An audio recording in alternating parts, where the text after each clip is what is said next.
Hello friends, ମୁଁ ହରେକୃଷ୍ଣ। ଆଜି ଆସନ୍ତୁ ବନେଇବା restaurant style chicken soft noodles. ପ୍ରଥମେ କଡ଼େଇରେ ତେଲ ଗରମ କରିବେ, 3ଟି ଅଣ୍ଡା ପକାଇବେ, ପକାଇ ଭଲ ଭାବରେ ଭାଜିଦେବେ। ତାପରେ କିଛି ଚିକେନ କିମା ପକାଇବେ, କିଛି ସ୍ଲାଇସ୍ ପିଆଜ ପକାଇବେ, ଭଲ ଭାବରେ ଗୋଳେଇବେ। କିଛି କ୍ୟାବେଜ କ୍ୟାରେଟ ସ୍ଲାଇସ୍ ପକାଇବେ,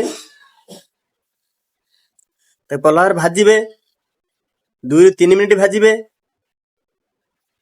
କିଛି ଅଏଲ ଆଡ୍ କରିବେ, ନହେଲେ ଲାଗିଯିବ। ଭଲ ଭାବରେ ଭାଜିବେ। ତାପରେ ଆଡ୍ କରିବେ ଆମର ନୁଡଲ୍ସ, ଯାହାକୁ ଆମେ ଚାଉମିନ କହୁ। ନୁଡଲ୍ସ ଆଡ୍ କରି ଭଲ ଭାବରେ ଭାଜିବେ। 2-3 ମିନିଟ୍ ଗୋଳେଇବେ।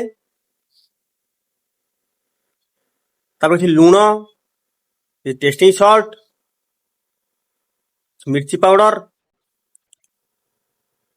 ଆଉ କିଛି ବ୍ଲାକ୍ ପେପର ଆଡ୍ କରିବେ। କିଛି ସ୍ପ୍ରିଙ୍ଗ ଅନିଅନ ଆଡ୍ କରିବେ। ଭଲ ଭାବରେ ଗୋଳେଇବେ। ଏଇଭଳି ଭାବରେ ପ୍ରୋସେସରେ ବନେଇବେ। ଭିଡ଼ିଓଟି କେମିତି ଲାଗିଲା ଲାଇକ୍, କମେଣ୍ଟ, ସେୟାର କରିବେ। ମୋ ଚ୍ୟାନେଲକୁ ଫଲୋ କରିବେ।